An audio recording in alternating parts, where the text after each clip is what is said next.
Si tú haces una buena evaluación médica, tú puedes determinar si esta persona está en óptimas condiciones o no, y obviamente no lo vas a exponer a que pueda lesionarse o que alguna condición que tenga preexistente pueda agravarse. De hecho, no sé si han escuchado sobre un término que está hoy en día muy, digamos, de moda, que es el salario emocional. Es el hecho de cuidar la salud del trabajador, porque no es nada más colocar al trabajador en un puesto y otorgarle la posibilidad de trabajar, es evitar que ese trabajo le genere una condición de salud que le afecte o que agrave la condición que tiene actualmente. ¿Ok? Feliz tarde a todos, feliz tarde, doctor Giovanni Borrelli, por acompañarnos una vez más a un webinar, una edición de nuestra cápsula del día. Hoy tenemos un tema para variar con usted súper interesante, la importancia de los chequeos preempleo. Sabemos que cuando una persona entrega o un candidato a un empleo entrega su currículum, pues ese currículum te dice lo que esa persona profesionalmente sabe hacer.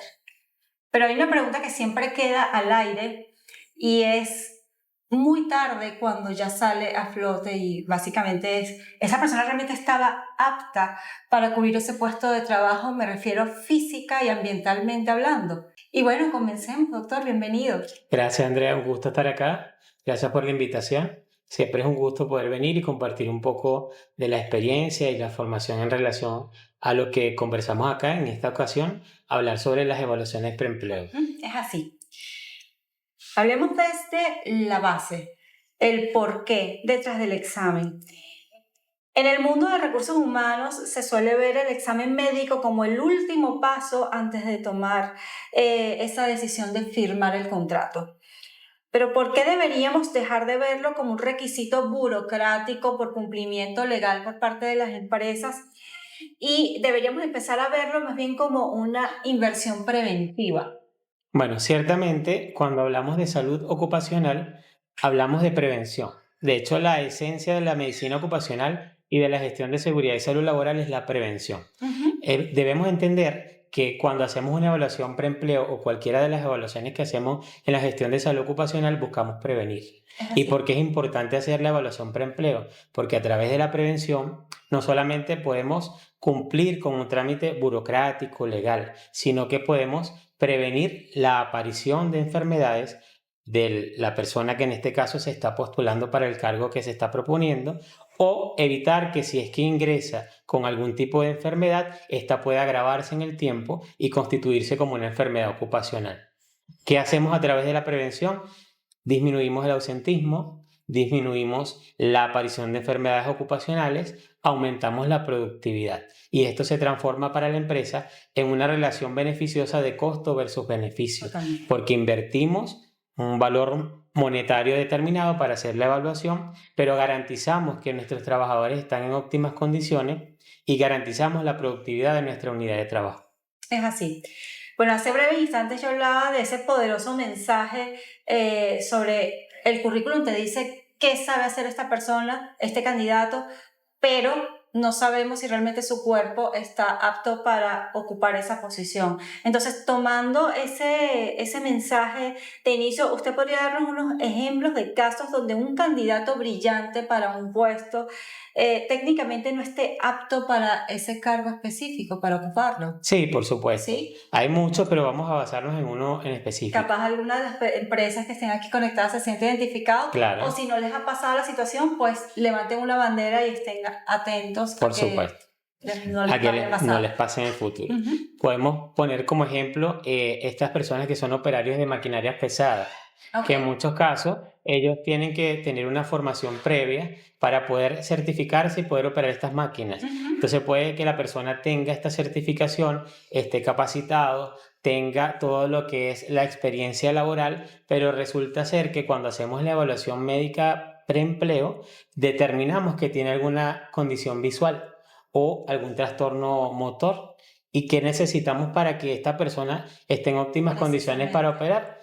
que tenga capacidades motoras óptimas y que tenga capacidades visuales óptimas, no solo para autocuidarse, sino para cuidar a su entorno, porque recordemos que como trabajadores estamos en un puesto de trabajo, en una unidad de trabajo, y en nuestra unidad de trabajo trabajamos en conjunto con otras personas. Entonces, esta persona tal vez está en condiciones adecuadas desde el punto de vista de la certificación con la que cuenta, pero desde el punto de vista médico no es elegible o no es apto porque tiene una condición que le impide poder hacer la actividad de trabajo en condiciones adecuadas y seguras, que es importante también.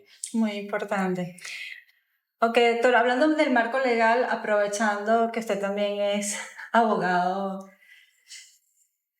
sabemos que en Venezuela la LOPSIMAT es estricta, pero ¿cuáles son esas consecuencias legales inmediatas para una empresa que omita el examen preempleo? Ok, Andrea, bueno, ya que tocamos el punto legal, voy a hacer vamos a hacer un pequeño resumen, ¿no? De por qué surge la necesidad de hacerlo. Si nos vamos desde la base, bueno, la Constitución establece claramente en el artículo 83 que la salud es un derecho constitucional, un derecho fundamental.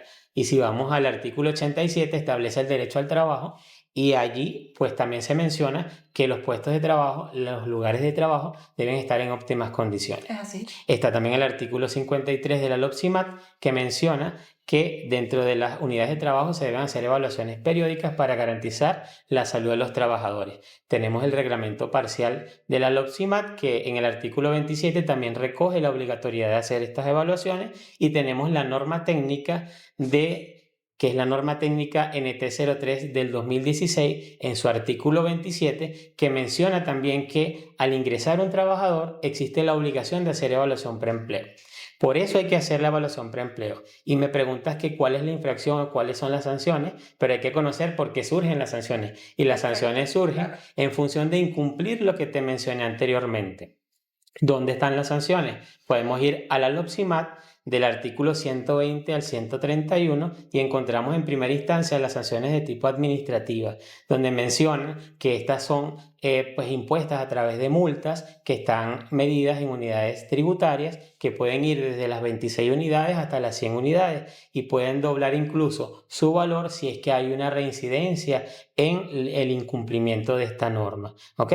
Adicionalmente a eso, la clasifica en leves, graves y muy graves. Incluso el artículo 131 en adelante menciona que si existe alguna discapacidad o el fallecimiento de algún trabajador producto del incumplimiento de la norma, pueden haber sanciones de tipo penales o incluso el interrumpir la operatividad de la empresa de forma parcial o total.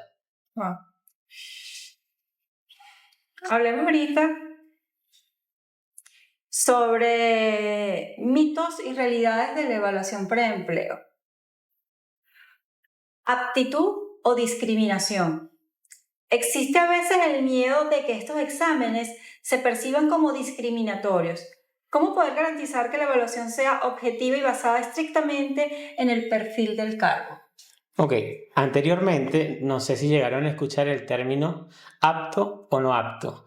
Este término en el transcurrir del tiempo ha ido evolucionando y hoy día preferimos usar el término elegible o no elegible con restricción o sin restricción. ¿Por qué? Porque aptitud habla más que todo de la capacidad que tiene la persona de hacer el trabajo, pero la elegibilidad me establece el cumplimiento de los requisitos de la persona para ocupar ese puesto. Entonces son dos cosas totalmente distintas. ¿Qué hacemos en la evaluación preempleo? Tenemos un cargo al cual la persona está optando, conocemos la actividad de trabajo, los riesgos a los cuales se va a exponer la persona y el trabajo de nosotros los médicos ocupacionales es determinar si el estado de salud de esta persona se puede enmarcar dentro de la actividad de trabajo y los riesgos a los cuales se va a exponer ejecutando esa actividad de trabajo. Por eso es que decimos si es o no elegible y si vamos a mencionar algún tipo de restricción o recomendaciones en su elegibilidad.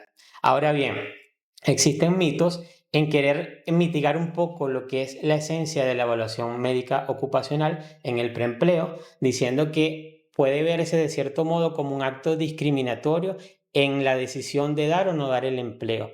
Pero yo puedo decirles el día de hoy que es totalmente lo opuesto, porque la principal función, más allá de informar a la empresa si esta persona cumple o no con las características médicas para ser elegible, es el hecho de cuidar la salud del trabajador. Porque no es nada más colocar al trabajador en un puesto y otorgarle la posibilidad de trabajar. Es evitar que ese trabajo le genere una condición de salud que le afecte o que agrave la condición que tiene actualmente. Claro. ¿Ok? Voy a poner varios ejemplos. Por ejemplo, yo tengo una persona que tiene una discopatía cervical y esta persona está aspirando a un cargo que involucra manipular cargas. Y estas cargas a su vez van acompañadas de posturas estáticas, bipedestación y sedestación prolongada, que es estar mucho de pie, mucho sentado, y otras condiciones que pudiesen agravar su condición de salud. Yo lo ingreso por ayudarlo a que tenga trabajo, pero que estoy generando en él una futura enfermedad ocupacional. Claro. Entonces eso es lo que tenemos que sopesar en la decisión de si ingresamos o no a un trabajador, que al final el médico no es el que lo decide. Nosotros somos asesores, evaluamos, buscamos en el trabajador que estamos evaluando la condición de salud que tiene y si puede o no ingresar en ese puesto. Emitimos el informe donde decimos, mira empresa, usted nos remitió a esta persona, nosotros hicimos una evaluación que pasó por una anamnesis donde registramos los datos médicos, antecedentes personales, familiares y laborales, registramos también todo lo que es la evaluación física, acompañamos con los exámenes paraclínicos que corresponden al cargo, ¿ok? Claro. ¿Qué pasa? Hallazgos. Exacto, los hallazgos que encontramos, valga la redundancia, y los paraclínicos siempre orientados al perfil del cargo al que está aspirando la persona. No es lo mismo una persona que va a un cargo administrativo a una persona que va a un cargo operativo, porque las condiciones de trabajo son distintas, las exposiciones a los riesgos son totalmente distintas. Entonces, Andrea, al punto donde quería llegar con esto, no es discriminación hacer esta evaluación, es cuidar al trabajador. ¿Qué podría ser discriminación? Y está establecido en la ley. Algunas pruebas especiales que no se deben hacer. Él te va a mencionar algunas. Por ejemplo, si vamos a el decreto emitido por el Ministerio de Salud del 30 de diciembre del año 2014 en relación a el resguardo de los pacientes HIV positivos, existe esta norma que establece que es totalmente prohibido realizar estas pruebas porque el hacerlo constituye un acto discriminatorio, ya que evita que esta persona que tiene esta condición, que nada afecta a su actividad de trabajo, o al menos a grandes rasgos, pudieran algunos cargos tal vez verse afectados, no pueda ingresar por esta condición. Eso es un acto discriminatorio. Es un acto discriminatorio lo que contempla el artículo 332 de la Ley Orgánica del Trabajo, que establece que no se pueden realizar pruebas de embarazo para ingresar al puesto de trabajo. Okay. Hacer esas pruebas y yo considerarlas como médico evaluador en mi decisión es un acto discriminatorio. Pero hacer las evaluaciones de rutina para evitar exponer a un trabajador a un riesgo que genere una condición de enfermedad ocupacional o agrave una condición común y la transforme en una enfermedad ocupacional no es discriminación. Es prevención. Es prevención, totalmente. Es así. No todos los puestos son iguales. ¿Debería ser igual un examen para un administrativo que para un operador de planta o un chofer de carga pesada, por ejemplo? Eso por un lado. Y la otra sería, ¿cuáles son las patologías o condiciones que más se están detectando actualmente en los exámenes preempleo aquí en Venezuela? Ok, bueno, en relación a la primera pregunta, obviamente no. ¿Ok? No podemos pasar por la misma medida dos cargos que son totalmente opuestos en funciones y en riesgos a lo que se expone. Un administrativo no va a estar nunca en la actividad de trabajo similar a la que puede hacer un operario que manipula cargas o se expone a otros riesgos. ¿En qué se pueden parecer las evaluaciones o qué comparten? Comparten, por ejemplo, el llenado de los antecedentes que el paciente debe hacerlo, recomiendo yo de puño y letra, con su firma y huella, donde hace una declaración explícita de lo que está informando en relación a sus antecedentes. Eso es un documento médico legal donde usted, trabajador, está informando cómo se encuentra y cuáles son sus antecedentes. Si usted falsifica o no entrega información completa, esto podría ser utilizado en su contra. ¿Por qué? Porque usted está escondiendo información que pueda agravar su condición de salud. Entonces a los trabajadores yo les diría que sean lo más sinceros posible. Expresen su opinión libremente, llenen los formularios que le entreguen de la forma correspondiente y declaren como corresponde todos sus antecedentes. Entonces, ¿qué va a variar en cuanto a un trabajador administrativo y uno operativo o en operaciones en producción? Va a variar básicamente, en primera instancia, los paraclínicos que se pudiesen solicitar. Ejemplo, tengo a alguien que está expuesto en una planta a ruido. Yo podría pedirle dentro del perfil que solicite una audiometría, cosa que tal vez no es necesario en muchos casos, creo que en ninguno, pedirlo, por ejemplo, en una secretaria. Entonces, el paraclínico va a variar. ¿Qué no va a variar? La anamnesis, que es el interrogatorio, los exámenes físicos, sí varía un poco porque usted, médico ocupacional, debe orientar su examen físico también un poco a la actividad de trabajo. Si, por ejemplo, yo voy a exponer a una persona a manipulación de carga, a movilizar extremidades superiores, yo debo hacer un examen cefalocaudal completo, pero enfocarme más en esas áreas donde va a haber mayor riesgo de exposición. Y eso es súper importante para los médicos ocupacionales que tal vez me están escuchando. El buen llenado de la historia médica y una buena evaluación física, que de hecho en la misma norma establece que debemos incorporar dentro de nuestras evaluaciones las evaluaciones funcionales, que son la goniometría, que de hecho está establecido en la norma técnica, y es súper importante porque nos da cuenta de la funcionalidad de las distintas estructuras de nuestro cuerpo, si tenemos o no la movilidad correspondiente, si hay alguna limitación funcional, y eso nos da luces de que si la persona puede o no ejecutar una actividad de trabajo. Estas enfermedades en el preempleo son de hallazgo, porque hay ocasiones donde los trabajadores no las conocen. Encontramos, por ejemplo, personas que llegan a la evaluación médica y tienen cifras tensionales elevadas y no saben que son hipertensos, y tú haces una evaluación un poco más exhaustiva, lo difieres y lo mandas al médico, por ejemplo, internista, para explorar por qué estas cifras tensionales, y resulta que es hipertenso. Tenemos hipertensión, podemos tener trastornos visuales, podemos tener obesidad, que ha tenido un repunte importante en los últimos tiempos. Sí, tenemos también los trastornos musculoesqueléticos. Son como las principales que se pueden observar. Hablemos sobre el impacto en la productividad y costos. Bajas médicas prematuras. ¿Cómo ayuda un buen examen preempleo a reducir el índice de ausentismo laboral durante los primeros 6 meses de contrato? Bueno, como veníamos mencionando, si tú haces una buena evaluación médica, tú puedes determinar si esta persona está en óptimas condiciones o no, y obviamente no lo vas a exponer a que pueda lesionarse o que alguna condición que tenga preexistente pueda agravarse. Al hacer esto, indiscutiblemente vas a evitar la aparición del ausentismo laboral, o al menos lo vas a mitigar lo más posible. ¿Ok? Porque obviamente la persona que va a ingresar va a estar en óptimas condiciones, y la posibilidad de que se enferme en ocasión al trabajo va a estar mucho más disminuida. No desaparece en un 100% porque siempre hay un riesgo presente en la actividad de trabajo, pero los resguardos en materia de seguridad y salud laboral van destinados justamente a disminuirlo desde la prevención. Hablemos de la protección mutua. Si un trabajador entra con una condición preexistente que no fue declarada ni detectada, ¿en qué posición queda la empresa ante una futura inspección o demanda? Bueno, pasa... O sea, ¿en qué queda expuesta? Ok, bueno, importante dos cosas. Hay una responsabilidad solidaria del empleador. Más allá de que el empleador entregue todos los resguardos y haga todo lo que corresponde en la materia de gestión de seguridad y salud laboral, siempre existe la obligación de dar seguimiento a la gestión, ¿ok? Al ingreso del trabajador. No es solamente decir, bueno, usted no declaró, usted no se le detectó esto al inicio, sino es determinar cómo evoluciona el trabajador en el tiempo. ¿Ok?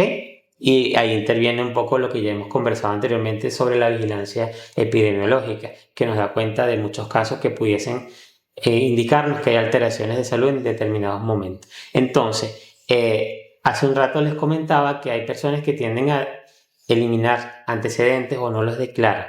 Eso podría estar, obviamente, en contra del trabajador, porque esto va a generar que se pueda indicar que el trabajador no entregó la información correspondiente y esto hizo que la condición no se pudiese resguardar como correspondía, no se tomaran los resguardos necesarios. Entonces la empresa ciertamente puede utilizar esto como un aval. Yo, empresa, no estuve enterado, pero también es importante que la empresa entienda que hay que dar seguimiento a la evolución del trabajador. ¿Ok?